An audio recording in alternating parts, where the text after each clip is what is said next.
Bueno, el día de hoy vamos a hablar sobre el catabolismo de las bilirrubinas, ¿sí? Acuérdense ustedes que las bilirrubinas son pigmentos biliares, son pigmentos amarillos.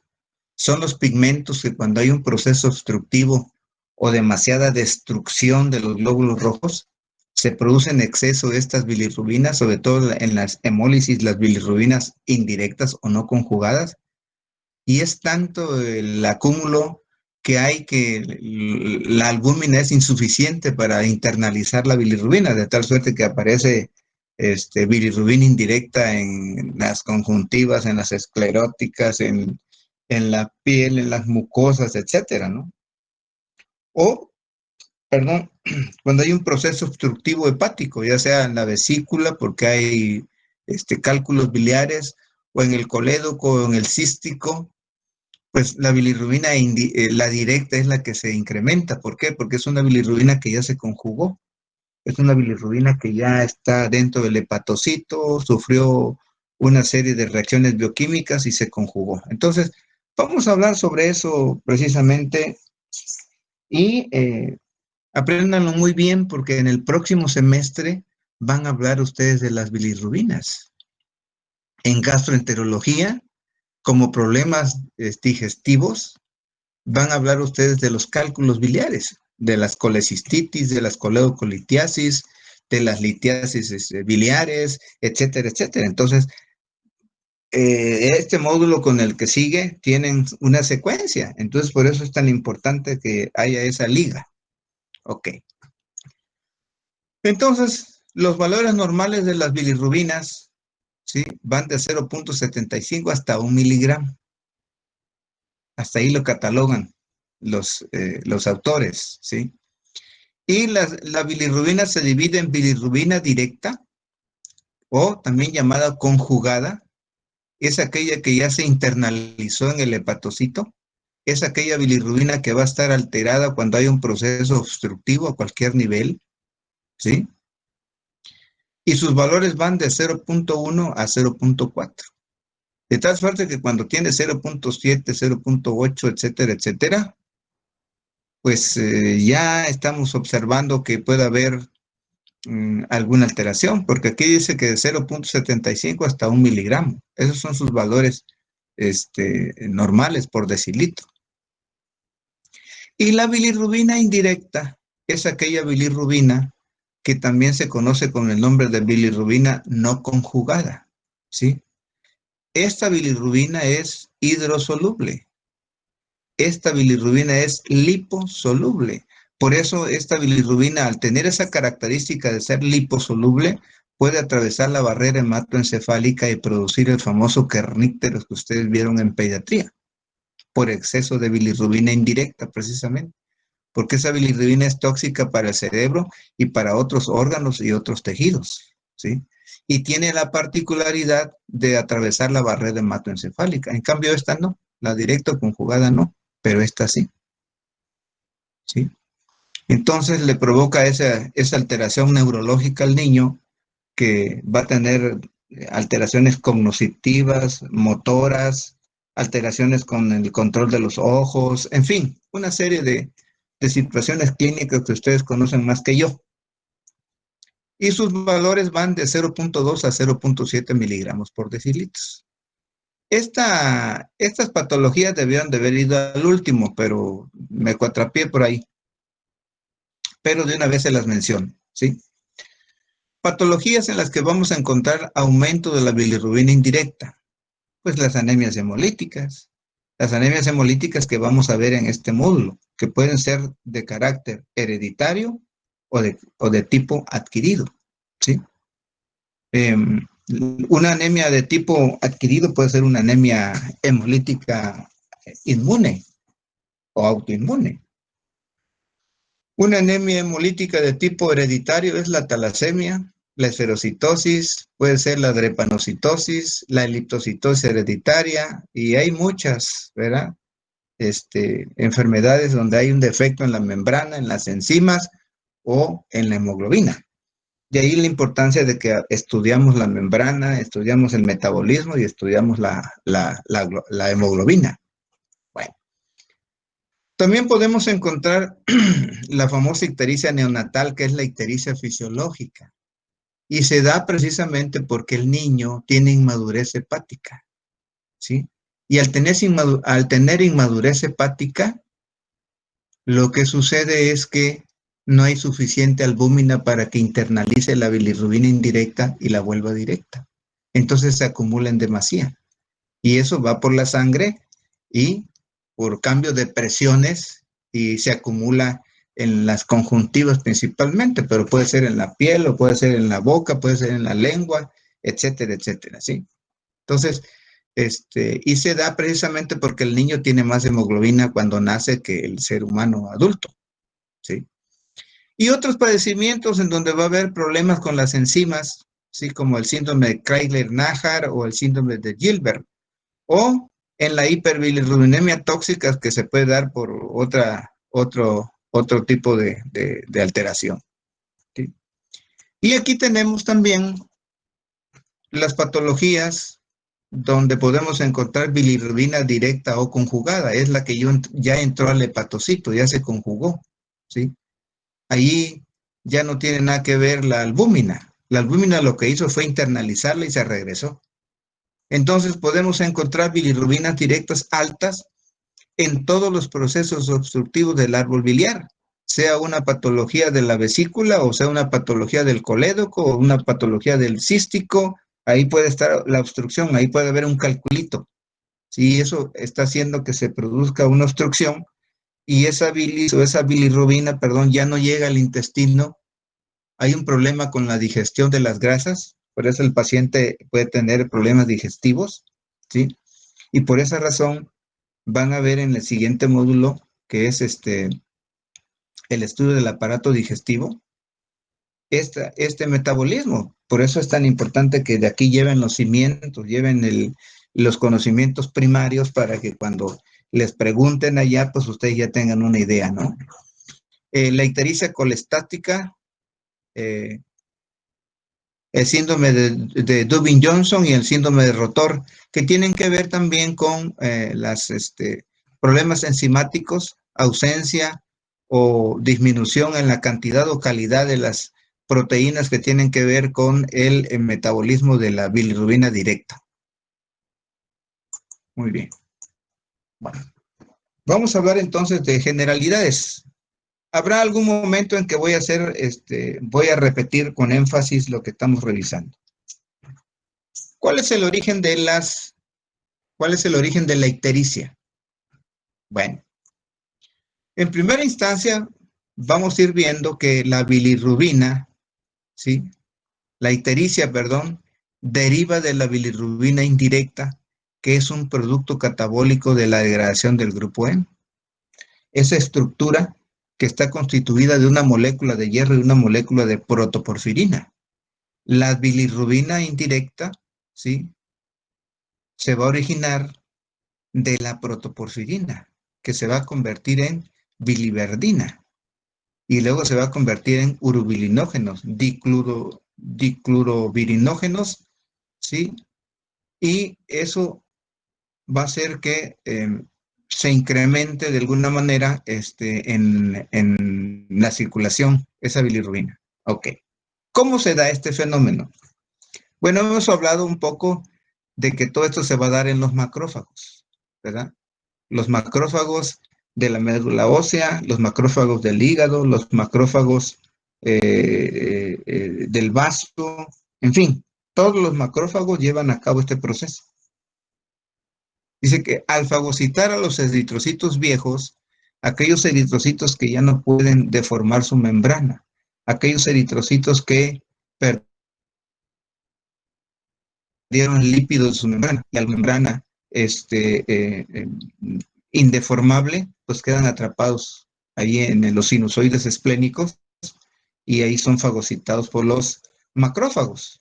Entonces, los macrófagos tienen en sus gránulos unas proteínas, unas enzimas que se llaman lisosimas, del tipo de la M-oxigenasa, que es una enzima, Okay. Lo que hacen esos gránulos que están en la panza macrófagos es desdoblar al grupo M, ¿sí? Y entonces se divide en dos partes. Una parte que es el hierro y otra parte que es la protoporfirina. Esas son las dos partes. Entonces, las células separan el hierro con el cual se quedan, ¿sí? Se pueden quedar con el hierro los macrófagos, acuérdense, ¿sí? Que luego lo van a ceder a los proritroblastos para que siga habiendo síntesis de hemoglobina. Entonces, el hierro, el cual se van a quedar, dice, y de la otra parte separan a la protoporfirina por medio de oxigenasa, ¿sí? M-oxigenasa, dice. Lo que hace la M-oxigenasa es catalizar una reacción, ¿sí? Y esa reacción se va a reflejar porque lo que va a hacer es que va a abrir el anillo de protoporfirina. Y al abrir ese anillo tetrapirrólico de la protoporfirina, se convierte en biliverdina en ese momento, ¿sí? La biliverdina tiene un color así medio verde, por eso se llama biliverdina, ¿sí? El pueblo conoce a la biliverdina como la hiel. La hiel. Cuando comemos hígado, eh, en la parte media del hígado vamos a encontrar una estructura que es la vesícula del pollo y que tiene un colorcito medio verde y cuando lo come uno es un poquito amargo, ¿sí? Por eso los pacientes que tienen problemas con las bilirrubinas tienen boca amarga, porque la bilirrubina tiene esa característica de ser amarga, ¿sí? Bueno. Y posteriormente dice, esta biliverdina es convertida a bilirrubina indirecta o no conjugada. El hierro se guarda en el macrófago para seguir produciendo, para seguir madurando más proritroblastos, sobre todo los proritroblastos de la médula ósea, ¿sí? Entonces, el macrófago va a estar en el centro y alrededor del macrófago van a estar los proritroblastos. Y lo que va a estar haciendo el macrófago es cediéndole hierro a los futuros eritrocitos. Van a estar formaditos en círculo, como si fuese un abuelito que le está contando cuentos a los nietos, ¿sí? Entonces allí van a estar alrededor del macrófago. La cesión de hierro de los macrófagos hacia los proritroblastos se lleva a cabo por un fenómeno que se llama rofeocitosis, ¿sí? Entonces, el otro fenómeno que pasa es que la bilirrubina indirecta es expulsada del macrófago, es sacada del macrófago, sale del macrófago y es captada por una proteína que se llama albúmina plasmática. La bilirrubina indirecta, como es tóxica, no puede andar libre, no puede andar sola. Por lo tanto, tiene que ser captada por una albúmina. La tiene que captar esa albúmina, ¿verdad? Se tiene que unir a ella para que no produzca daño a los órganos y tejidos. Y la albúmina, pues por excelencia es una proteína transportadora. Pero no olvidarse que la albúmina, que se produce en el hígado, por cierto, es una proteína que tiene muchas funciones. Es una proteína, por ejemplo, que regula la presión oncótica, las proteínas, que está en equilibrio con la presión hidrostática, la presión del agua. Por eso cuando falta albúmina, ¿sí? Que es la que contiene la presión del agua, lo que sucede es que el agua le gana y entonces encharca a los tejidos y eso es el famoso edema que se produce en los pacientes, ¿sí? Entonces, ustedes han observado edemas, por ejemplo, en un paciente con cirrosis hepática. Esa es la razón. Como está dañado el hígado, no produce albúmina. Y al no producir albúmina, gana la presión del agua, la presión hidrostática. Y merced a ese mecanismo se produce el edema, ¿sí? O se puede producir ¿cómo se llama? Cuando edema, no me acuerdo ahorita, pero se produce edema en todos los sitios, pues. Pero eso es merced a la disminución de la albúmina, ¿ok? En el caso de los niños, por ejemplo, ¿sí? Cuando un niño es recién nacido, pues tiene poca albúmina. Entonces eso da origen a la ictericia fisiológica, ¿sí? ¿Por qué? Porque la cantidad de albúmina que está produciendo ese hígado es insuficiente para captar la cantidad de bilirrubina indirecta que se está generando por la muerte de los eritrocitos. No olvidar que cuando nacemos tenemos más hemoglobina que un adulto. Podemos tener hasta 18 o 19 gramos de hemoglobina por decilitro, ¿sí? Y entonces eso hace que haya más eritrocitos, eso hace que haya más catabolismo de las bilirrubinas. Y cuando el higadito está insuficiente, pues obviamente, ¿verdad?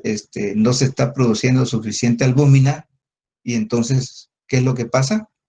Que gana la cantidad de bilirrubina indirecta, el hepatocito no se da abasto para estar internalizando,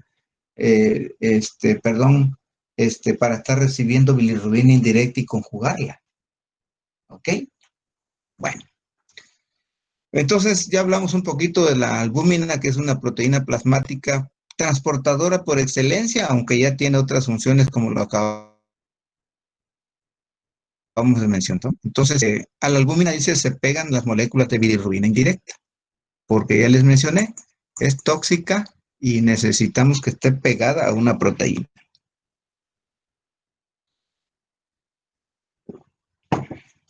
Ok. Como la albúmina dice es una proteína muy grande, es una macromolécula que no se filtra en el glomérulo renal, no se encuentra en la orina en condiciones normales, ¿sí? Más adelante vamos a ver que si existe un daño renal, vamos a ver bilirrubinas en la orina, ¿sí? Vamos a ver bilirrubinas en orina. Entonces, ¿qué es lo que pasa?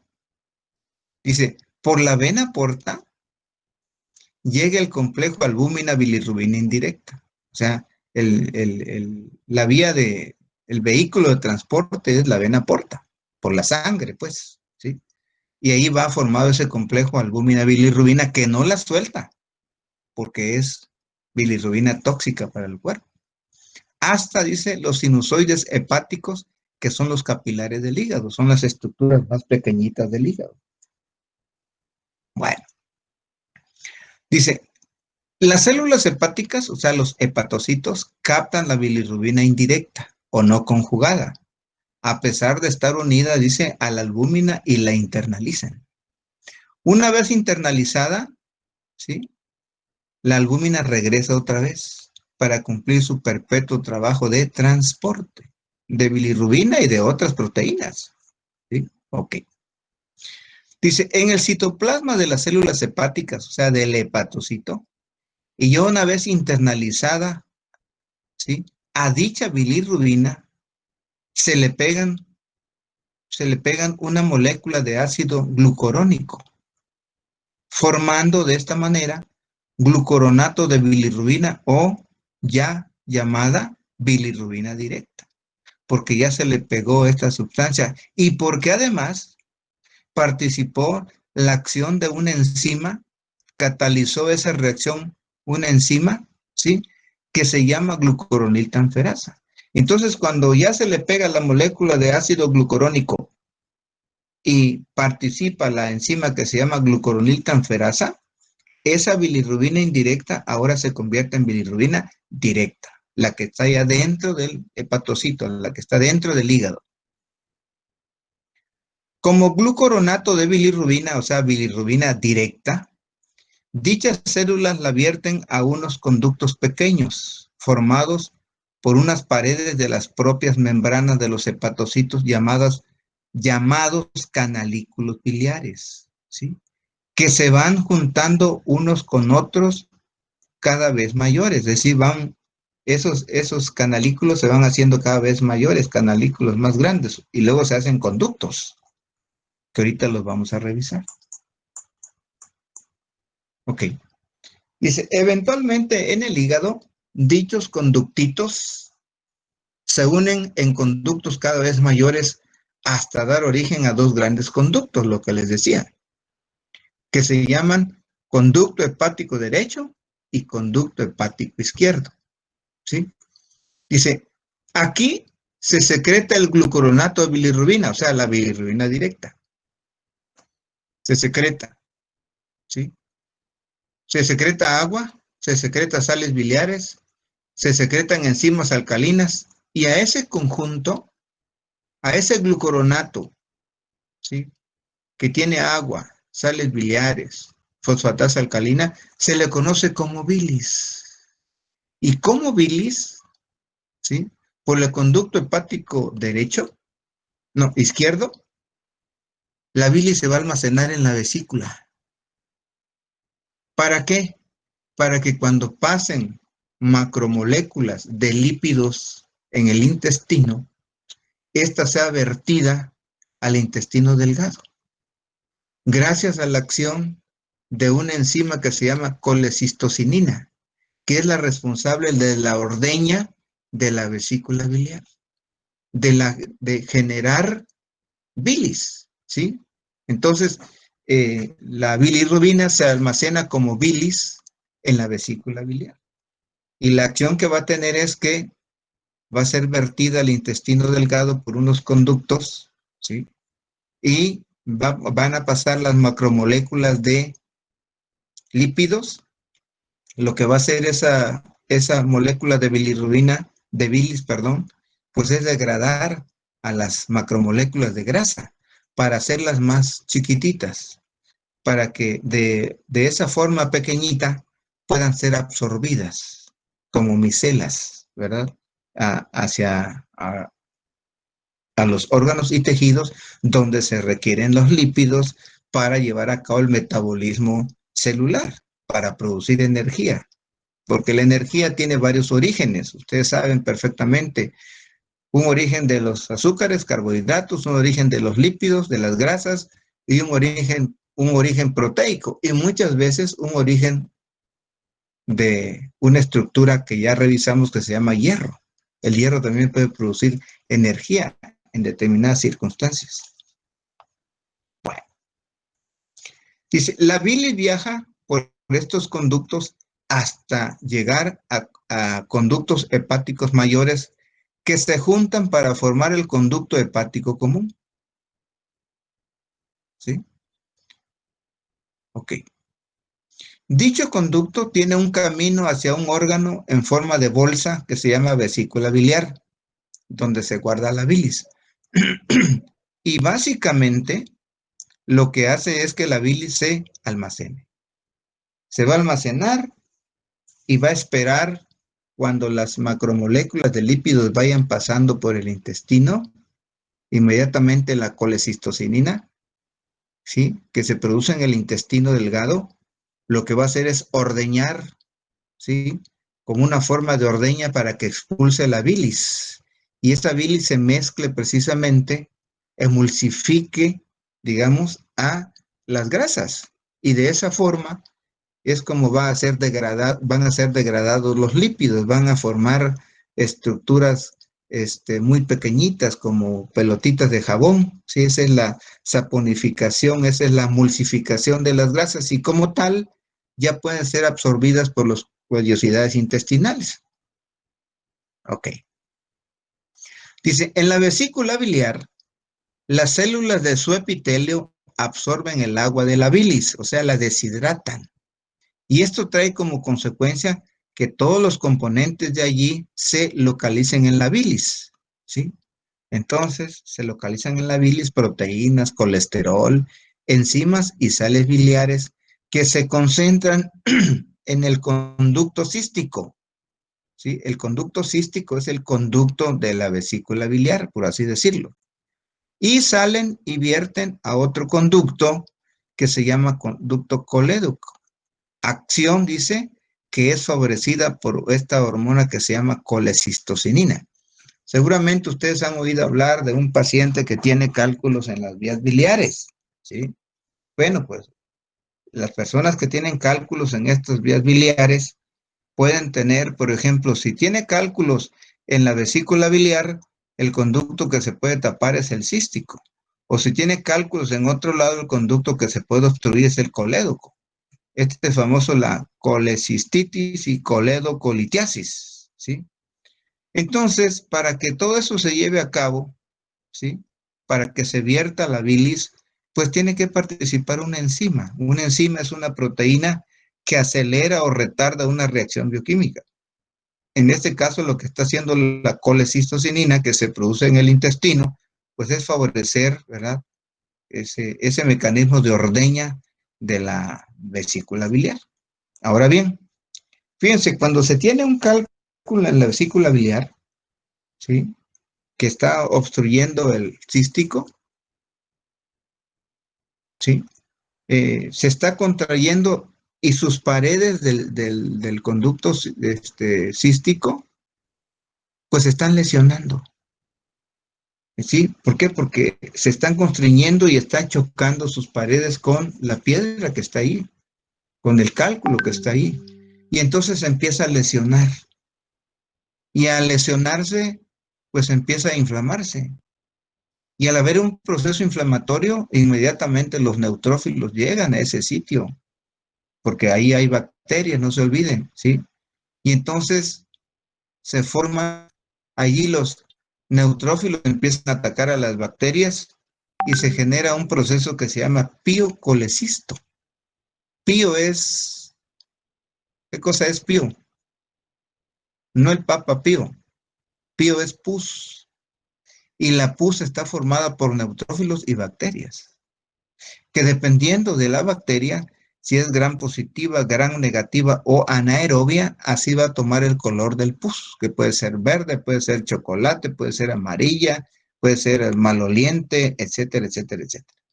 Bueno, entonces, también es muy importante que entiendan que cuando la persona tiene un cálculo, ya sea en el cístico o en el colédoco, es muy importante que no consuma ciertos alimentos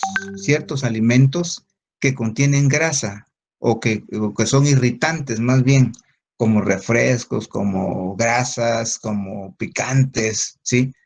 Porque esas sustancias lo que hacen es estimular a la vesícula y a eso se le llama colecistoquinéticos, alimentos o sustancias colecistoquinéticas, ¿sí?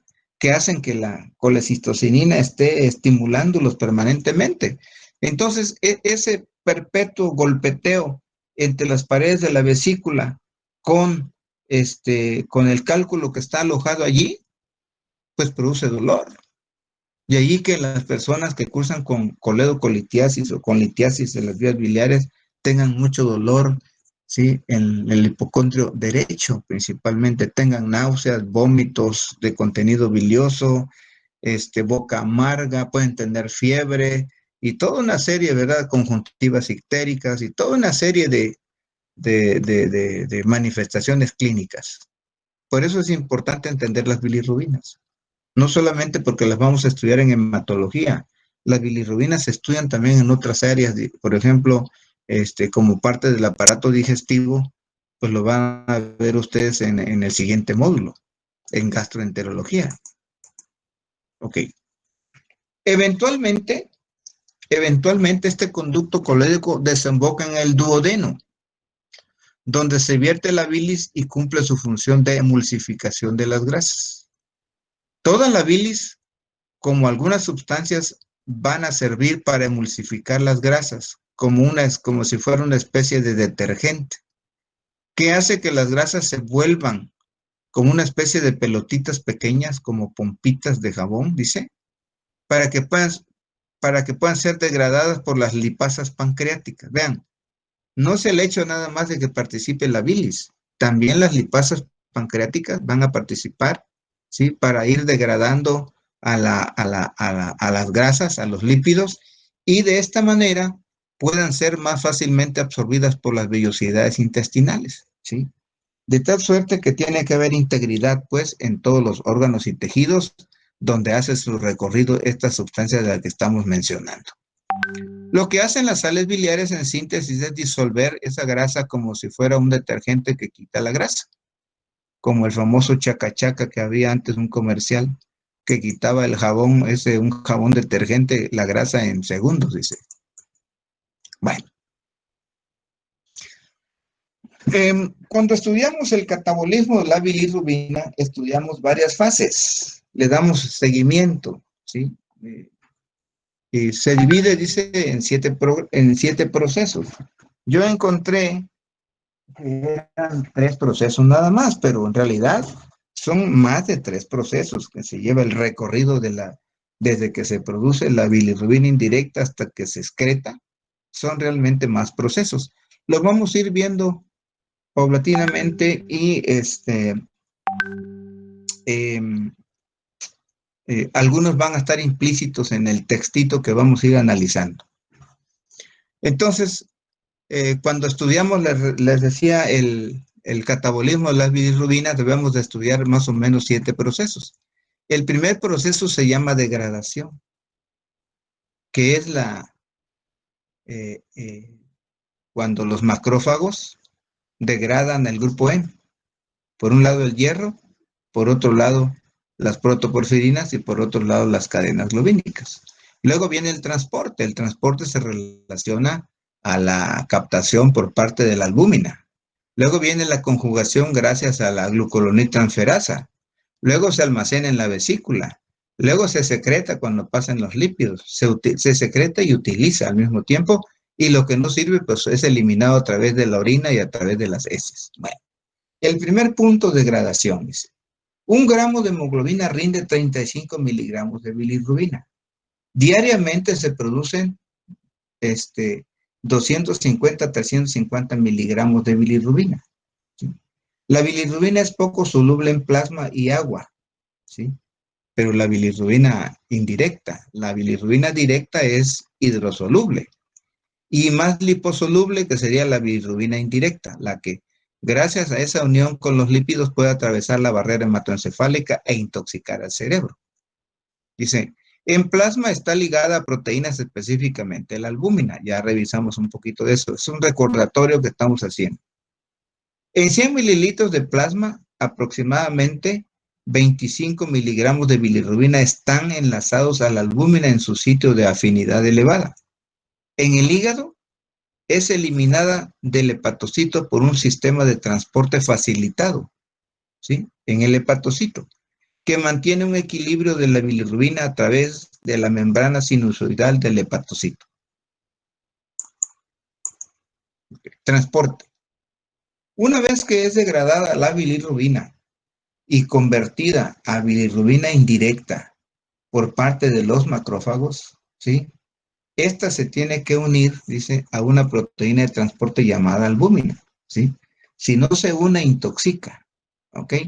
Entonces, es como el hierro, ¿verdad? El hierro no puede andar suelto, tampoco la bilirrubina indirecta puede andar suelta, porque es tóxica para muchos órganos, muchos tejidos, especialmente el cerebro, ¿sí?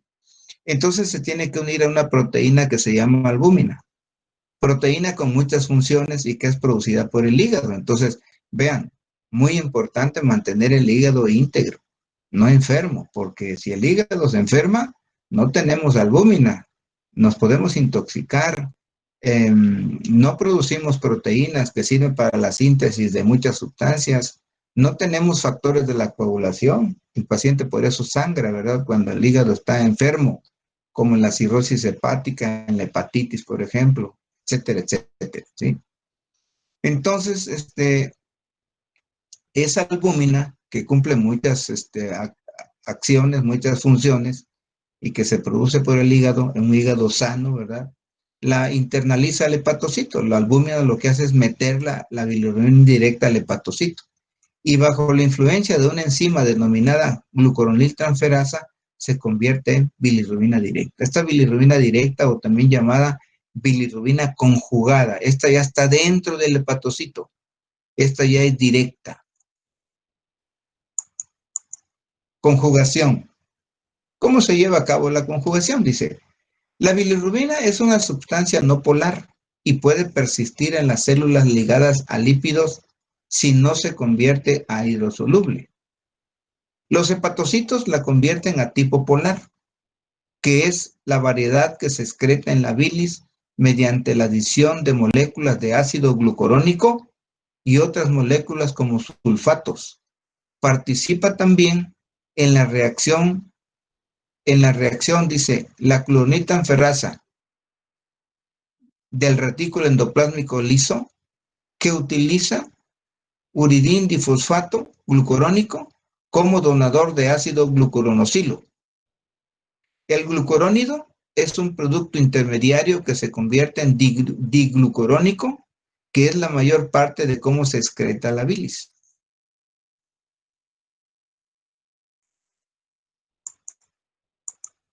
Secreción.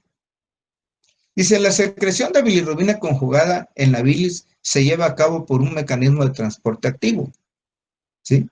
La secreción, fíjense, el transporte por difusión facilitada y la secreción por transporte activo, es decir, usa la energía, usa el ATP para poder ser excretada.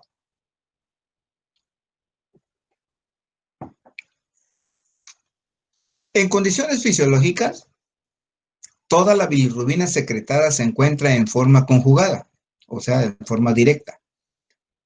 Conforme la bilirrubina conjugada llega al íleon terminal y al intestino grueso, los glucurónidos son separados por enzimas bacterianas específicas, llamadas beta-glucuronidasas, y el compuesto es reducido por la flora bacteriana fecal a un grupo de tetrapirrólico incoloros llamados urobilinógenos, que pueden ser urobilinógenos fecales y urobilinógenos urinarios.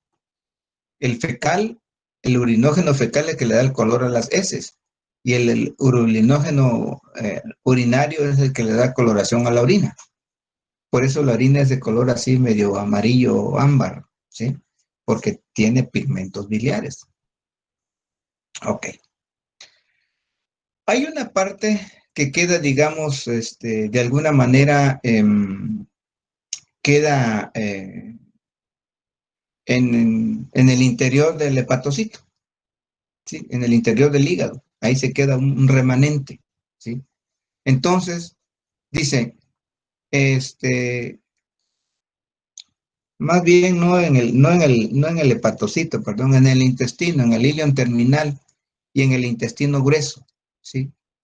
Dice, una pequeña fracción del urobilinógeno es reabsorbido y excretado a través del hígado para constituir el ciclo intrahepático del urobilinógeno, ¿sí?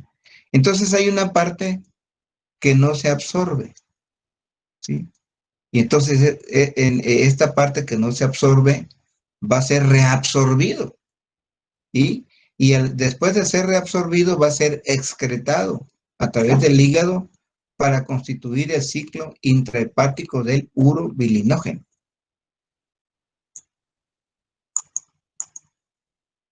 Excreción o eliminación.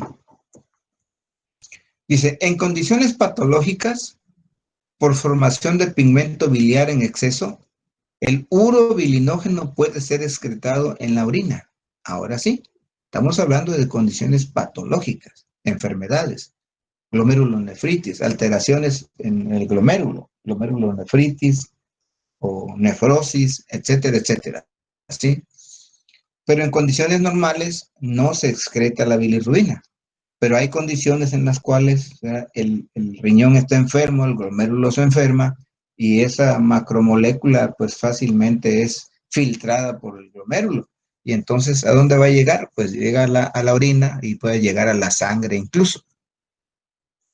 La mayor parte de los urobilinógenos incoloros formados en el colon por la flora intestinal son oxidados a urobilinas, compuestos con color, ¿sí? Y son excretados por las heces.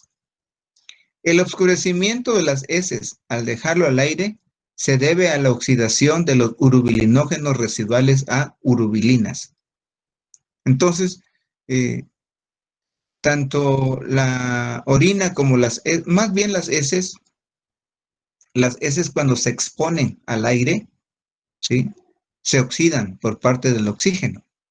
y adoptan el color marrón, el color típico, característico, sui generis de las heces, gracias a esta sustancia. Entonces, cuando hay alguna alteración con las bilirrubinas, también es muy importante la solicitud de urobilinógenos, tanto fecal como renal.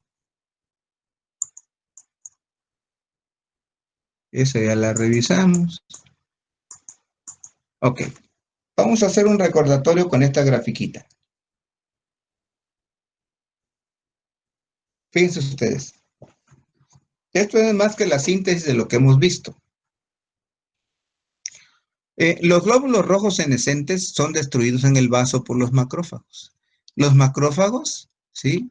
Lo que hacen es desdoblar al grupo M. Desdoblar, bueno, la hemoglobina, pero en realidad es el grupo M. Pero digamos que desdoblan la hemoglobina. Por un lado, ¿verdad? Se genera globina, que son aminoácidos, son proteínas que se van al fondo común de aminoácidos, ¿sí? Como proteínas. Y por el otro lado se forma el grupo hemo, que está caracterizado porque el grupo hemo está formado por una molécula de hierro y una molécula de protoporfirina, ¿sí? En presencia de una enzima que se llama hemooxidasa, ¿sí? El grupo hemo, más bien la protoporfirina del grupo hemo, es convertida a biliverdina, ¿sí? Pero esa reacción no solamente hace que el grupo hemo se convierta a biliverdina, sino que además se genere CO2, dióxido de carbono, y se genere hierro en esa reacción, ¿sí? Bueno, como biliverdina, ¿sí? Ahora esa biliverdina va a sufrir una reacción también bioquímica y se va a convertir en bilirrubina indirecta. La bilirrubina indirecta es insoluble en agua, pero es soluble en lípidos, ¿sí? Entonces, como bilirrubina indirecta no puede viajar sola, dice, acuérdense que es tóxica para el cuerpo. Y en el plasma, ¿verdad? Como sale al plasma, sale a la sangre, ¿sí? En el plasma, donde va una proteína de transporte que se llama albúmina, se une a ella, ¿sí? Se une a ella para que no provoca ningún daño a los tejidos, porque es tóxica, no atraviese la barrera hematoencefálica y produzca kernícteros. Entonces, esa albúmina, ¿sí? Lo que va a hacer es formar un complejo albúmina bilirrubina indirecta, que va a llegar al hígado, ¿sí? Y ahí en el hígado, el hepatocito, ¿sí? Lo que va a hacer es internalizar ese complejo, bilirrubina indirecta, albúmina. Y adentro, ya estando adentro en el hepatocito, en el citosol, la bilirrubina, la albúmina regresa otra vez para seguir trayendo más bilirrubina indirecta. La bilirrubina se queda entonces en el hepatocito, la albúmina regresa para seguir transportando más bilirrubina indirecta, y allí en el hepatocito se le van a pegar unas moléculas de glucurónido de bilirrubina o, di, o di, di, unas moléculas de bilirrubina, ¿sí? Y aparte de eso, ¿sí? Va a participar una enzima que se llama glucuroniltransferasa. En ese momento, ¿sí? Esa bilirrubina que penetró al hepatocito se va a convertir ahora en bilirrubina directa o conjugada, ¿sí? Y como bilirrubina directa o conjugada puede tener varios caminos. Secretarse directamente hacia el intestino o guardarse en la vesícula biliar. Y como vesícula biliar se guarda como bilis, que se caracteriza porque tiene, ¿sí? Tiene agua, tiene sales biliares, tiene colesterol, tiene y otras enzimas. Entonces, para que esa bilirrubina directa salga por otro mecanismo, por otra vía, hacia el intestino, pierde agua, se deshidrata. Y entonces al deshidratarse también se convierte en bilis, que va a llegar al intestino para emulsificar las grasas que vienen recorriendo el intestino delgado, para que esas grasas se hagan más solubles, más disponibles para su absorción, ¿sí? Bueno, Ok, aquí hice una grafiquita para culminar ya con ello, ¿sí? Que no es más que una síntesis de lo que hemos estado revisando. Me costó un poquito hacerla porque no soy muy bueno para la computadora, sin embargo, trato de facilitar las cosas.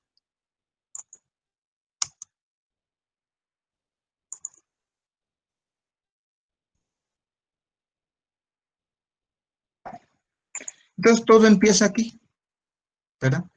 Como, con los glóbulos rojos viejos, aquellos que ya no pueden deformar su membrana, aquellos que por esa condición van a ser degradados, van a ser destruidos por el sistema retículo endotelial o sistema retículo histiocytario, hoy día conocido como sistema de macrófagos. Lo que van a hacer esos macrófagos pueden ser macrófagos de la médula ósea, del hígado, pueden ser del vaso, etcétera, etcétera. Lo que van a hacer es degradar el grupo E, ¿sí? Degradar el grupo E y las cadenas globínicas, por supuesto. Entonces el grupo M, que es una molécula que está constituido de una parte ferrosa y una protoporfirina. Eso, ¿verdad? La protoporfirina, pues es un pigmento biliar, ¿sí? Como tal, el pigmento biliar, bajo la acción de una enzima que se llama oxigenasa de M, ¿sí? La biliverdina, por su parte, en presencia de una reductasa de biliverdina, ¿sí? Se va a convertir en bilirrubina, ¿sí? En bilirrubina. Entonces la biliverdina, perdón, se reduce a bilirrubina. Pero por otro lado, en esa reacción también se libera hierro. Como hablábamos hace ratito, se liberó hierro. Bueno, entonces como bilirrubina, ¿sí? Sería bilirrubina indirecta. Vamos a poner una I para que no nos confundamos. Es una bilirrubina indirecta.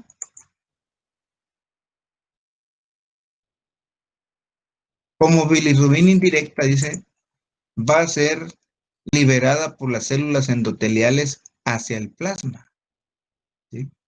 Y en el plasma, pues esa bilirrubina indirecta no puede andar sola, porque es tóxica, decíamos,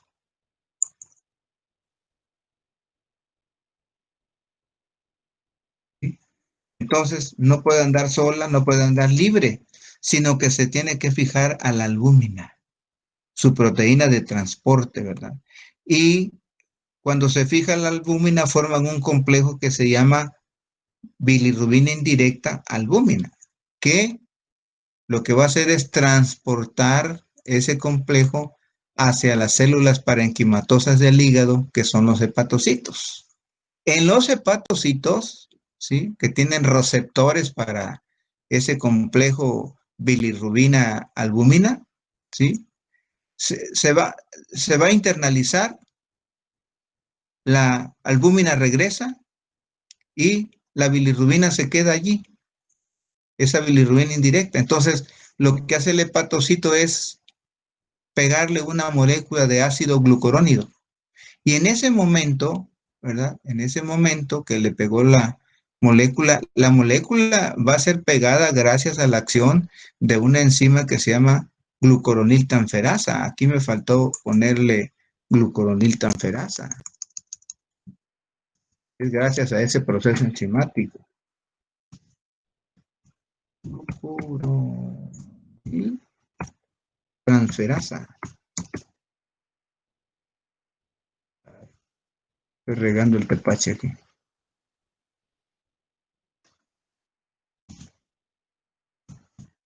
Glucoroniltanferasa, ¿sí? Entonces lo que hace esa glucuroniltransferasa es pegarle una molécula de ácido glucurónido a esa bilirrubina indirecta para que se convierta en directa. Y así como directa es eliminada esta bilirrubina en la bilis, que ya dijimos cómo se caracteriza la bilis, cómo está constituida. Entonces, se elimina, dice, por la bilis en el intestino delgado, ¿sí? Perdón, el intestino grueso, más bien, ¿sí? Intestino grueso, porque hay muchas bacterias en el intestino grueso. Por acción bacteriana, dice, se originan productos de degradación de la bilirrubina que se llaman urobilinógenos, ¿sí? Uno de ellos es el urobilinógeno fecal, cuyas cantidades fluctúan entre 40 y 280 miligramos por día, es lo que se produce. El 50% de ese urobilinógeno es absorbido por intestino, ¿sí? Por intestino delgado. Intestino delgado. Es lo que íbamos a hablar de la circulación interhepática, ¿sí? Intestino delgado, para no confundirnos.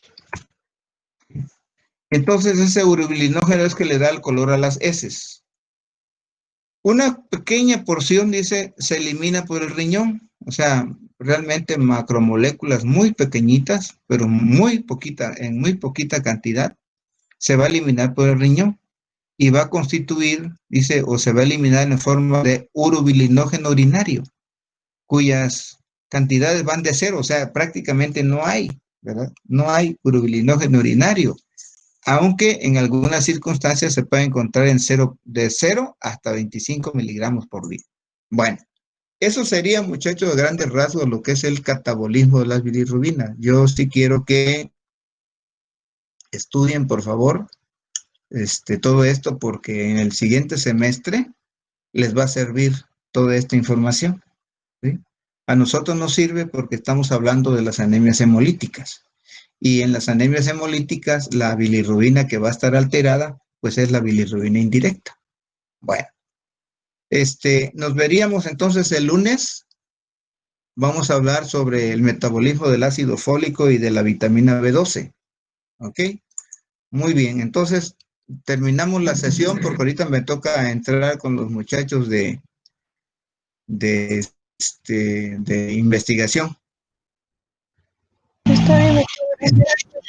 Bueno. Gracias.